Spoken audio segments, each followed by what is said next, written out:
अस्सलामुअलैकुम dear students, welcome to class physics. आज की क्लास में हम पढ़ेंगे stationary transverse wave in a string. Stationary transverse wave in a string को आज हम पढ़ेंगे इस क्लास में। ये चैप्टर नंबर 8 की 8.11 टॉपिक है जो इंक्लूडेड है आपकी सिलेबस में। ठीक है, ये लेप्लास करेक्शन के बाद टॉपिक है 8.11 स्टेशनरी ट्रांसवर्स वेव। सो इससे पहले स्टेशनरी ट्रांसवर्स वेव्स इस टॉपिक से पहले कुछ फैक्ट्स है उसको हम समझेंगे, क्योंकि उसकी समझने के बाद ये टॉपिक फिर आपकी समझ में आएगा। Let's suppose we have two medium. एक हमारे पास है, जिस तरह आपने क्लास 10 में पढ़ा है, एक रेयर मीडियम होता है और एक डेंस मीडियम होता है। लेट्स सपोज यहाँ पे एक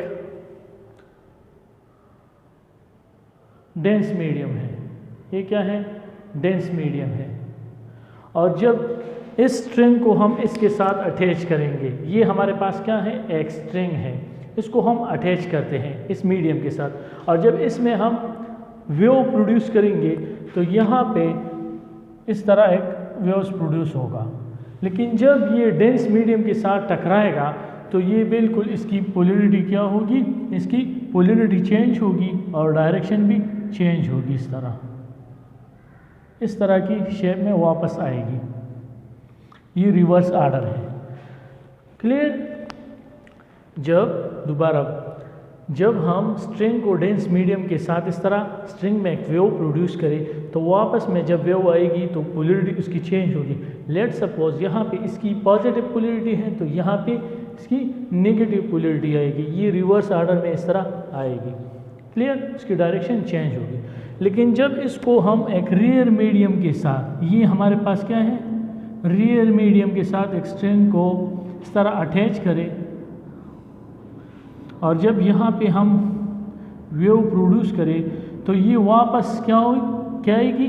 वापस इस तरह की शेप में आएगी।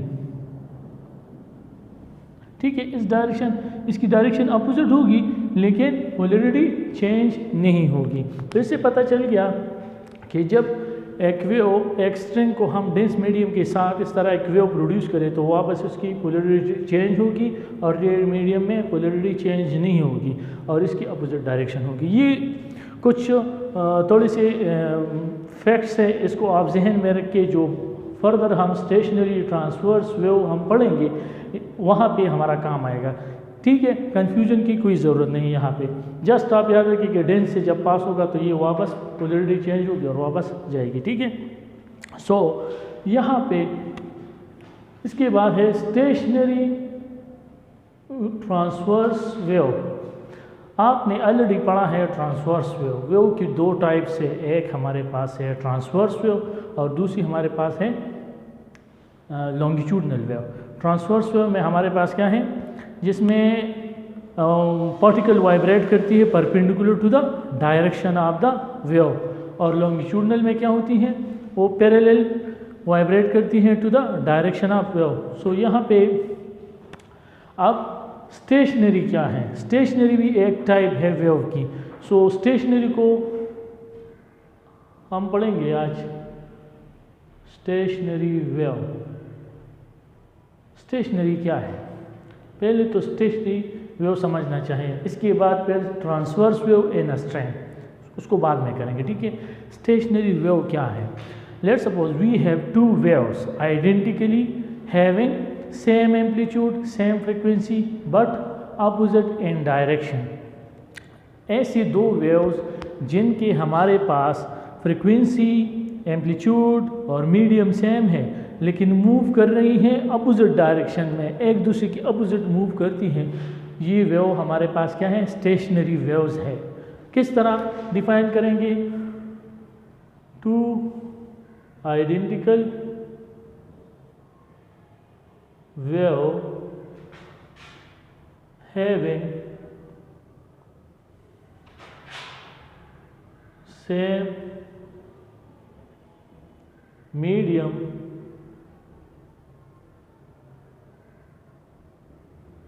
frequency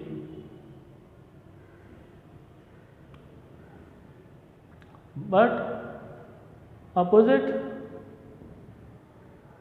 direction। क्लियर? दो ऐसे वेव्स जिनकी सेम मीडियम हो, फ्रीक्वेंसी भी सेम हो और एम्पलीट्यूड भी सेम हो और अपोजिट इन डायरेक्शन हो, तो ऐसी वेव्स को हम स्टेशनरी वेव्स कहेंगे। किस तरह इसको डायग्राम में रिप्रेजेंट करेंगे? लेट सपोज दो वेव्स हैं, ठीक है, एक हमारे पास ये वेव है, ठीक है, वेव नंबर 1, और दूसरी वेव क्या है?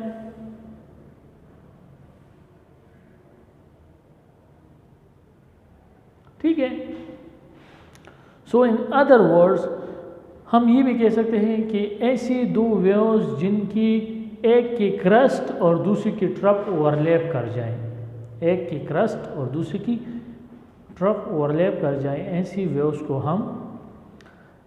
को हम स्टेशनरी वेव्स कहेंगे। इसको अगर हम कंबाइन करें एक ग्राफ में तो ये इस तरह दिखाई देगा।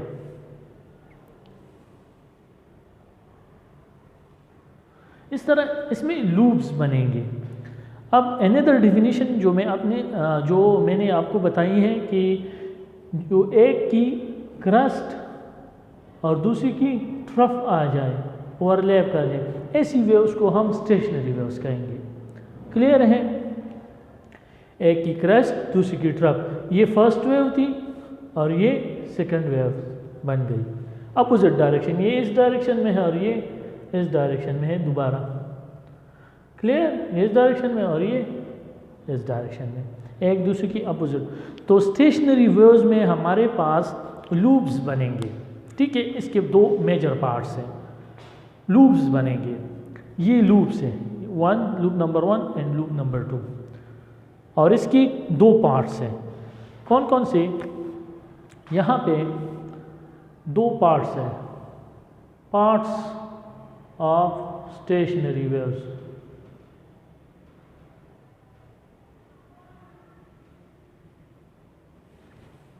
सो स्टेशनरी वेव्स के पार्ट्स कौन कौन से हैं? एक हमारे पास नोड है और दूसरी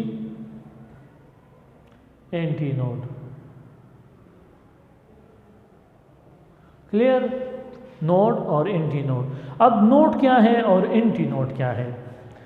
node the part of the wave having zero displacement या जीरो वाइब्रेशन या जीरो एम्पलीट्यूड, इसको हम नोड कहेंगे।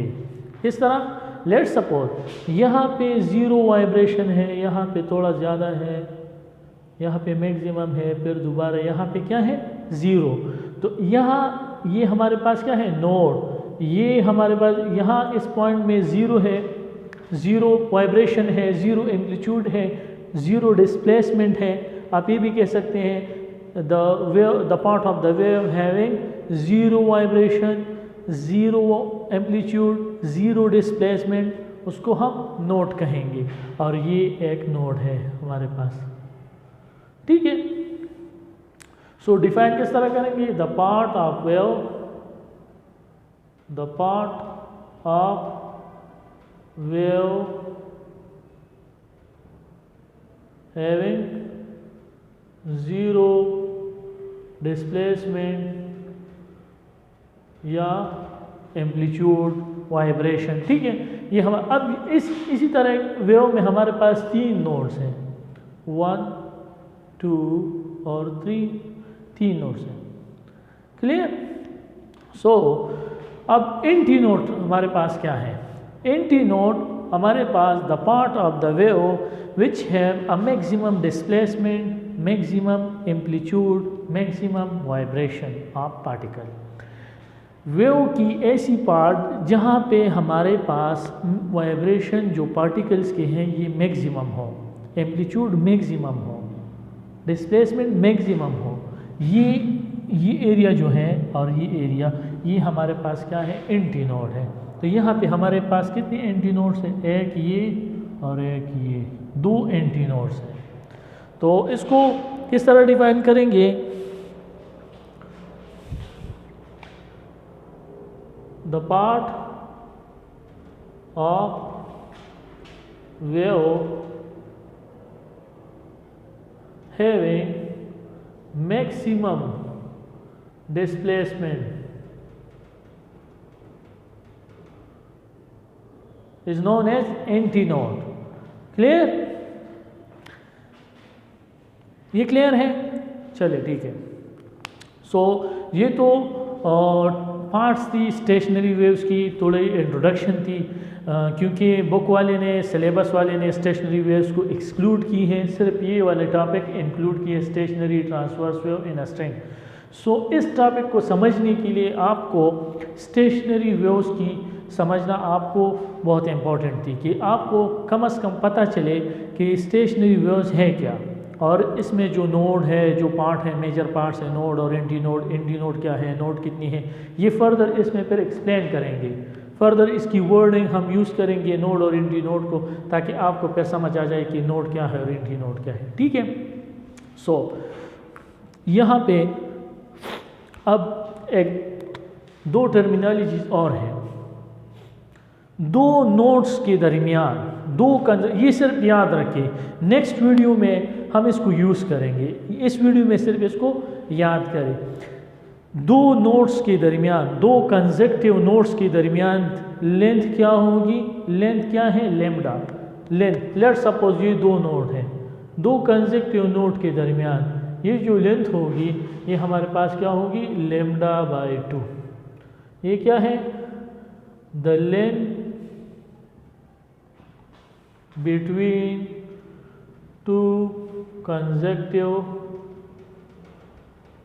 node या एंटी नोड। क्लियर? सिर्फ ये याद रखिए लैम्डा बाय 2। ये इसको भी हम फर्दर यूज़ करेंगे मूड ऑफ ट्रांसवर्स वेव्स में, मूड ऑफ वाइब्रेशन में। और लैम्डा बाय 4 ये होगा length between any two anti node and node. ठीक है? इसको याद करें बस, लैम्डा बाय 4 लैम्डा बाय 2। अब यहाँ से यहाँ तक टू कंसेक्टिव नोड, ये हमारे पास क्या है? Lambda by 2। दो कंसेक्टिव नोड या दो कंसेक्टिव एंटी नोड के दरमियान जो डिस्टेंस है उसको हम लैम्डा बाय 2 से रिप्रेजेंट करेंगे। और दो एंटी नोड और नोड के दरमियान, एक नोड और दूसरी एंटी नोड के दरमियान जो डिस्टेंस बनेगा, ये हमारे पास लैम्डा बाय 4 के बराबर होगा। क्लियर है? सो इसको आप थोड़ा याद रखें फर्दर क्लास के लिए। सो इसमें हम यहाँ पे दोबारा टॉपिक की तरफ आते हैं, स्टेशनरी ट्रांसवर्स वेव। ये ट्रांसवर्स वेव क्यों यूज़ की है? ट्रांसवर्स वेव क्यों यूज़ की गई है? इन अ स्ट्रिंग। लॉन्गिट्यूडनल वेव्स क्यों यूज़ नहीं है? यहाँ पे ट्रांसवर्स वेव इस वजह से यूज़ की है कि स्ट्रिंग में जो वेव्स प्रोड्यूस होंगे ये हमारे पास होंगे transverse wave, not longitudinal wave. ये याद रखिए, एमसीक्यूज में भी आ सकती हैं और कोई भी आपसे पूछ सकता है कि जो वेव्स हमारे पास प्रोड्यूस होते हैं स्ट्रिंग में, तार में, वो वाली स्ट्रिंग जो गिटार में यूज़ होती है, सितार में यूज़ होती हैं, जो वाइब्रेशन क्रिएट करती हैं, ये हमारे पास कौन सी वेव प्रोड्यूस करती हैं? Transverse wave. ये ज़रूर याद रखें। ठीक है? सो यहाँ पे जब वाइब्रेशन पैदा होगी, जो वेव प्रोड्यूस होगी स्ट्रिंग में, ये हमारे पास ट्रांसवर्स वेव्स होंगी।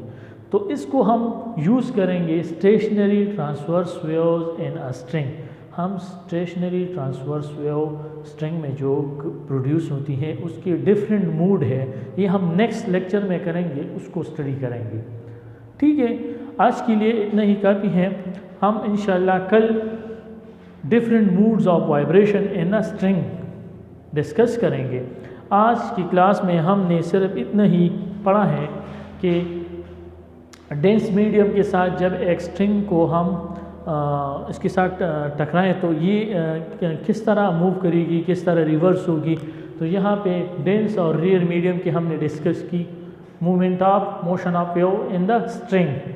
ठीक है? और हमने क्या किया, नेक्स्ट स्टेशनरी वेव को डिस्कस की, स्टेशनरी वेव कौन किस तरह होते हैं और कौन कौन से वेव स्टेशनरी होते हैं। ठीक है, ये आपके एमसीक्यूज़ में भी आ सकते हैं कि two wave have the same medium frequency but opposite in direction as dash, stationary waves B longitudinal wave, C transverse wave. So आप इसको क्लिक करेंगे स्टेशनरी वेव्स। ठीक है, और ये दूसरी यहाँ पे इसकी जो ग्राफ है उसको हमने डिस्कस किया।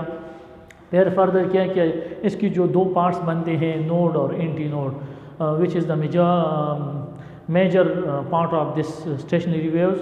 क्लियर है। सो एग्जाम में आपको से ये भी पूछा जा सकता है कि नोट द मैक्सिमम डिस्प्लेसमेंट या the part which have maximum displacement in the wave is known as node anti node. So फिर जब आप पेपर में एमसीक्यू सॉल्व करेंगे तो आपसे फिर भूल जाते हैं कि ये नोड है या एंटी नोड। तो इसको बिल्कुल याद रखिए कि नोड हमारे पास जहाँ पे डिस्प्लेसमेंट ज़ीरो होता है, एम्पलीट्यूड ज़ीरो होता है और वाइब्रेशन ज़ीरो होती है, ये हमारे पास क्या है, नोड होती है। और जिधर वाइब्रेशन ज़्यादा होती है, एम्पलीट्यूड ज़्यादा होती है, डिस्प्लेसमेंट ज़्यादा होती है, तो वहाँ पे उसका नाम है एंटी नोड। ठीक है, ये था हमारे पास आज के लेक्चर। और अगर इसमें कोई कन्फ्यूजन है तो जब नेक्स्ट क्लास में आप आएंगे तो काइंडली आप इसको नोट करें। ऑनलाइन जब आप वीडियो देखेंगे तो वहाँ पे जिधर आपको मसला है आप इसको नोट करें। जब आप फिज़िकल क्लासेस में आएंगे तो फिर डिस्कस करेंगे इसको। ठीक है बेटा, ओके, अल्लाह हाफिज़।